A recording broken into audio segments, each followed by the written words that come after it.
So I want to show you a real quick video of the pool room floor in here as well.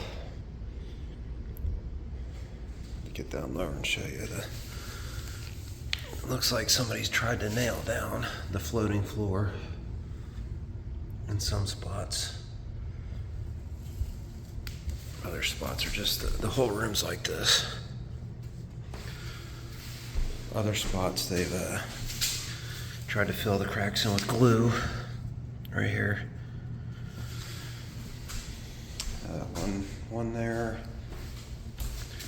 Another one that was tried to glued. Big gap here. All of them are just popped up. This floor's obviously been soaked. Over here's a couple bad spots. Again, where they tried to nail it, but it's just popped up. This floor's popped up. Nail holes in it. Well, floors like that. This is obviously seen water in here. The maintenance guy they sent, Scott, said the same thing. Seen water. We can't even walk through here without risking on tripping and getting your foot caught on something. The pool table there, you can see it's sinking in the floor.